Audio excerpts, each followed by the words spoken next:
Ok, hello anh em, chào mừng anh em quay trở lại kênh YouTube của Rock F2P nha. Và như vậy là Võ Mẫn Công Choi Rong, chắc hẳn là nhiều anh em đã triệu hồi được vị tướng này thông qua cái đợt MGE vừa rồi. Nhưng các bạn đang rất tò mò là không biết chiến báo của Choi Rong có ngon hay không. Thì trong video ngày hôm nay mình sẽ cùng các bạn đi xem một số cái chiến báo đầu tiên ha. Nhưng mà trước hết thì mình sẽ đi thu thập một số mỏ game đi các bạn. Ok, nói chung là làm một số mỏ game đi, có thực mới vực được đạo chứ. Tiêu game thì mới có rồi nha. Tuần trước chúng ta mới có tiêu game xong thì chắc phải tầm 4 tuần nữa nha các bạn. Đấy, cứ 4 tuần là sẽ có tiêu game một đợt trong tựa game Royal Kingdom. Nhưng mà cuối tuần này ấy, thì khả năng cao là sẽ có đập trứng ở một số server, giống như server của mình vậy. Nên là mình sẽ đi kiếm một chút game nha anh em. Ơi, có thực mới vực được đạo anh em ơi. Choi Rong mà không có game để lên đồ thì cũng thế. Một mỏ game cuối đã xong. Du lịch phát nữa đi để xem là liệu có minh văn huyền thoại hay không. Hôm nay thì mình đã điều động rồi. Nói chung là tiêu chuẩn của mình bây giờ nó cũng thấp lắm rồi. Nhiều khi mình không cần là huyền thoại đâu. Tôi chỉ cần kiểu minh văn hiếm thôi, hoặc là minh văn thường cũng được, vũ trang cam mà được. Ấy, vừa thấy món gì hai dòng kỵ binh mọi thiệt hại nhưng mà chưa kịp nhìn anh em. Ui, cam rồi. Yes. Huyền thoại không? Tào Tháo. Tào Tháo. Ê, Tào Tháo này hình như là nó cho ấy đấy. Cho đội hình chữ V đấy anh em. Ua, sát nhập. Cái đạch tăng sát thương người dã man. Được. Mọi thiệt hại 1.5 thì mình nghĩ khá là ok. Nhưng mà sát thương quân man rợ làm gì trời ơi. Thôi cứ lưu lại anh em. Ê, lâu lắm mình mới đi du lịch mà nó không cho skip nha. Đi du lịch không cho skip là nó sẽ cho ra cho ra vũ trang cam ấy. Có minh văn. Hơi tiếc một chút là minh văn đánh man. Quả cho minh văn thường có nghĩa là mình cũng ok hơn đấy. Rồi, đã xong. Thì về cái bộ skill của Choi Rong ấy, mình sẽ nhắc lại cho anh em một xíu ha. Đó là Choi Rong thì cũng có cái cơ chế hồi máu và gây sát thương thực giống như là con Saja. Thì nhiều anh em đến bây giờ có vẻ vẫn chưa hiểu sát thương thực là gì. Thì chỉ đơn giản là con tướng này nó sẽ có khả năng hồi máu, và một phần cái số lượng lính hồi được ấy nó sẽ chuyển thành sát thương thực. Thì anh em cứ hình dung ấy là khi mà những cái chiêu hoặc những cái đội hình mà giúp cho gọi là tăng cái khả năng hồi máu của tướng thì cũng sẽ giúp tăng sát thương thực nha. Tức là nếu mà các bạn sử dụng cái chỉ số tấn công ấy, các bạn tăng tấn công cung thì nó cũng không tăng cái sát thương thực này. Hoặc là kẻ địch mà tăng phòng thủ thì cũng không có giảm cái sát thương thực này nha anh em. Tóm lại là nó là một cái sát thương dựa trên lượng máu hồi được của tướng. Và bên support họ cũng trả lời rồi. Đó là những cái chỉ số mà liên quan đến mọi thiệt hại. Ví dụ như VIP 17 đi thì lại tăng sát thương của sát thương thực bình thường nhá. Chỉ có chỉ số tấn công là không có tăng thôi. Thì Choi Rong ấy, với một chiêu 1 các bạn sẽ hồi máu cấp độ tối đa là 1400. Và các bạn sẽ gây một cái lượng sát thương thực tương ứng với 80% sức chữa lành cho kẻ thù ở trong hình vòng tròn. Vòng tròn ở đây thì anh em cũng đang thắc mắc là vòng tròn nó hẹp hay rộng. Thì vòng tròn của nó mình thấy là cái độ rộng là tương đối với Ji Song Ji nha các bạn. Nó tương đương mới đúng chứ. Đây mình cho anh em xem về cái độ rộng của con Choi Rong này ha. Mình sẽ vào đây mình nghịch với con Than béo này tiếp anh em. Than béo tầng 80, Ji Song Ji chính này. Rồi cho Choi Rong đi phụ cho anh em. Nếu mà các bạn chưa sở hữu vị tướng này thì các bạn có thể sở hữu thông qua cách là các bạn gọi là đua top MGE ở map chinh phạt ha. Nếu mà nói về độ sử dụng ấy, độ đa dụng thì mình nghĩ con tướng này chắc chắn là dùng để kéo man được. Có lẽ là các bạn cần tối thiểu max chiêu 1, tức là chỉ cần khoảng 50 tượng thôi. Anh em có thể xin vài cái top thấp là cũng đủ 50 tượng để kéo man rồi. Đây, anh em để ý vòng Ji Song Ji này, đến đây này. Đúng không? Đó. Vòng Choi Rong nó không hiện bịp thật. Vòng Choi Rong lại không hiện anh em, nhưng mà vòng Choi Rong cũng tầm đến đây ha. Chỗ này thì cái vòng của Choi Rong nó không hiện bịp thật sự. Mình sẽ thử lại một phát nữa đi ha, tại vì mình chưa có nâng cái con đấy lên 4 sao ấy. Chưa nâng Choi Rong lên 4 sao nên là nghịch nó cũng hơi khó. Thì ok, ở đây mình sẽ cho làm 2 đạo đi, Ji Song Ji 1 đạo này. Choi Rong đạo tiếp theo đi. 2 đạo là chắc anh em nhìn nó cũng được đúng không? Ok, lên này. Choi Rong đi chính đi phụ thì đều gây sát thương ha. Với lại cái lượng hồi máu của Choi Rong ấy thì nó chỉ gây sát thương dựa trên những cái mà con choi rong nó hồi máu thôi. Ví dụ các bạn dùng choi rong với Constantine đi, Constantine hồi máu là không tính nhá. Rồi Richard hồi máu là cũng không tính luôn. Đó, hoặc là cái điểm quân y của nhánh phòng thủ hồi máu là không tính luôn nha anh em. Rồi các bạn nhìn vòng của choi rong này. Đó, vòng choi rong này. Tôi không hiểu tại sao mà cứ mang hai con này thì lại có một con nó không hiện vào. Giờ thì đến con Di Song Di không hiện anh em ạ. Nhưng mà các bạn cũng có thể thấy được cái vòng tròn mà đúng không? Đó, hai cái vòng tròn này là bằng nhau nhá. Hơi cồng kềnh một tí nhưng mà nó vẫn ra đúng kết quả. Anh em cũng thắc mắc là liệu choi rong có dùng để đánh đồng được không? Thì câu trả lời của mình là choi rong hoàn toàn không thể đánh đồng được nhá. Tốc độ hành quân cung rất là thấp, chỉ có 5%. Cái chiêu 1 này thực ra hệ số chữa lành 1400 mà lại còn gây sát thương thực bằng 80% chữa lành, có nghĩa là bắn lan 5 mục tiêu nhưng mà mỗi mục tiêu tác nhận khoảng tầm, mình cứ tính là hệ số khoảng tầm 1000 đến 1200 đi, thì rất là thấp. Kể các bạn so với Di Song Di thì con này nó ra lâu rồi mà hệ số nó còn 1700. Đấy là sát thương của choi rong thực ra thì trên open field nó không có cao đâu nha anh em. Nó cái chiêu 2 này tốc độ chạy thấp này, còn chỉ số phòng thủ cung với sát thương thường thì mình thấy là cũng ok. Anh em chú ý cho mình cái sát thương thường ở đây nhá. Tiếp tục đến với chiêu tiếp theo thì các bạn được giảm sát thương thường hứng chịu này. Và chiêu này thì khi các bạn làm đồn trú thì các bạn mới có thể kích hoạt được cái vế đằng sau, là có xác suất tối đa là 20% xóa tất cả bùa lợi máu và phòng thủ hiện có của mục tiêu.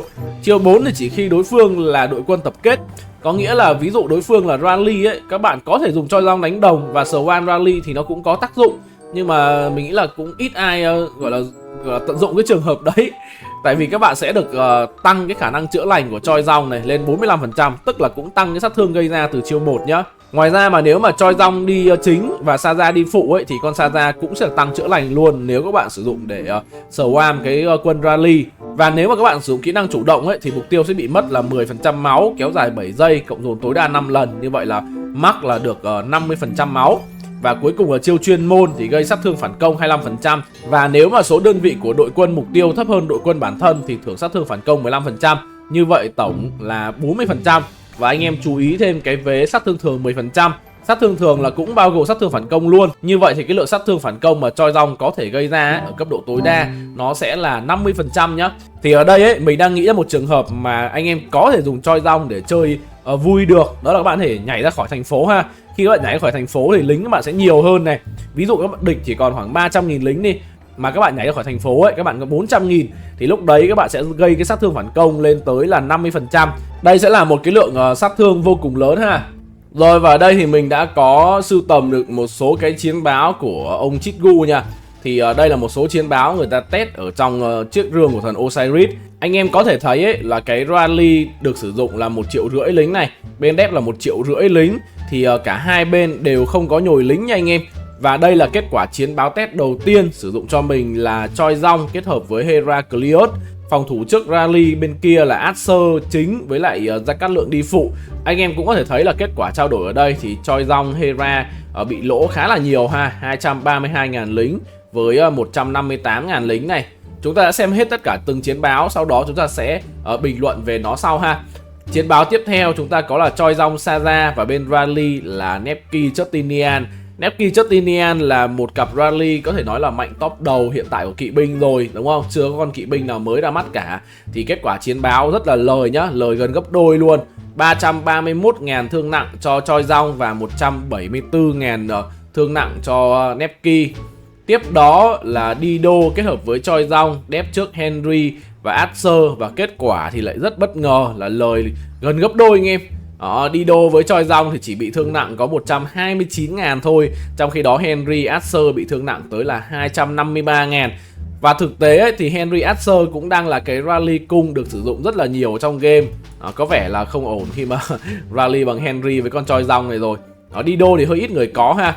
Chiến báo tiếp theo là Dido choi rong đép của Nepki Justinian. Thì kết quả chiến báo mình nghĩ tiếp tục là ổn hơn khi mà Nepki Justinian ở thương nặng 188.000 và Dido choi rong bị thương nặng ở đây là 195.000. Một kết quả chiến báo mình nghĩ cực kỳ là hài lòng luôn, nhất là khi kỵ binh đã mang tiếng là counter cung thủ rồi. Theo là Dido choi rong tiếp tục đép trước Nepki Justinian. Thì anh em thấy ở đây thì Không hiểu tại sao mà con Nepki Justinian này lại bị thương nặng nhiều hơn và thậm chí là thua nha. 194.000 lính thương nặng với 190.000. Một chiến báo nữa, đây là chiến báo Choi Jong Hera đép trước Nepki Justinian. Lỗ lòi luôn anh em, 272.000 với 127k. Không ổn nha, không ổn nha. Và đây là một cái chiến báo rất là chấm hỏi luôn khi mà Choi Jong Hera đép trước SCPO William. Thì anh em có thể thấy là Choi Jong Hera thương nặng có 159.000 thôi. Trong khi đó thì SCPO Emilius với William Worley bị thương nặng tới 436.000. Thì đây là một cái kết quả chiến báo phải nói là cực kỳ lỗ.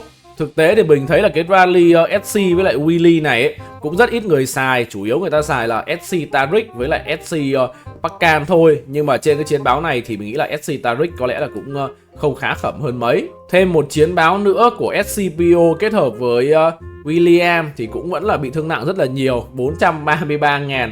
Còn bên Dep thì chỉ bị thương nặng có 172.000 thôi. Đấy là cái chiến báo cuối cùng mà mình lượm lặt được rồi. Mình sẽ bình luận một chút về những cái chiến báo này.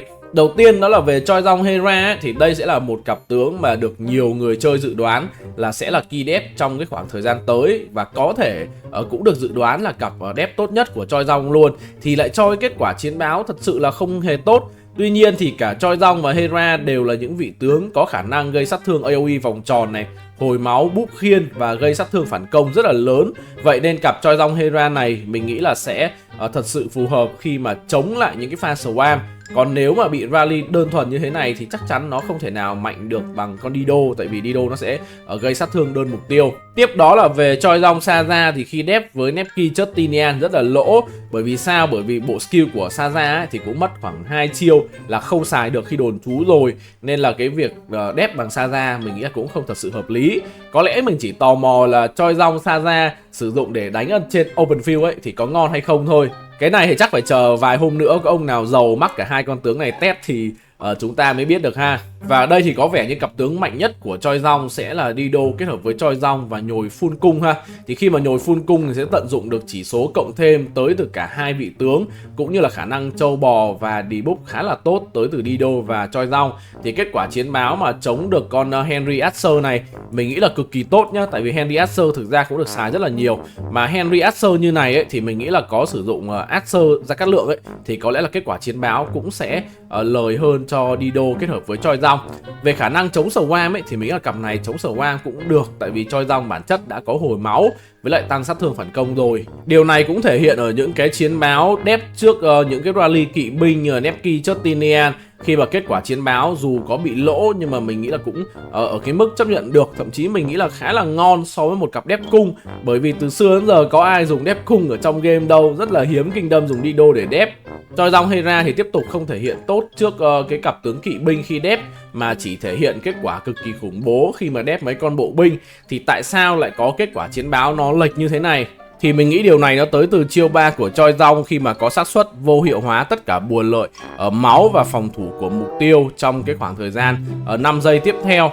Thì đây là một cái debuff khá là chí mạng trên những con tướng bộ binh mà có chỉ số sức khỏe cộng thêm cao giống như là SCPO. Nhưng mà mình thấy là SCPO ấy nó cũng có một phần khả năng counter ngược lại Choi Jong nha.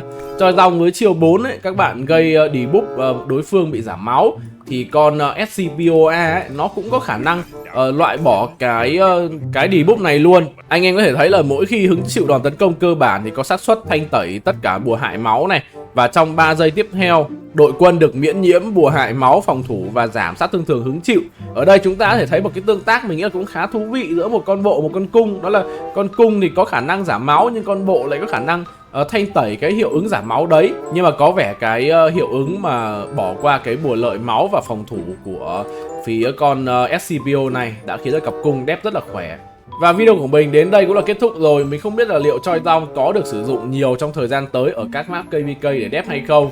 Mình thấy vị tướng này vẫn khá là tiềm năng với vai trò đép những cây cờ hoặc có thể là pháo đài mà có nguy cơ bị kẻ địch swarm với khả năng sát thương phản công cũng như là hồi máu vô cùng vượt trội. Anh em có cảm nghĩ thế nào về Choi Jong, và liệu với những cái chiến báo mình vừa show cho anh em thì các bạn nghĩ rằng Choi Jong có ngon hay không? Hãy để lại bình luận phía bên dưới nha. Và hẹn gặp lại tất cả anh em ở những video sau. Bye bye.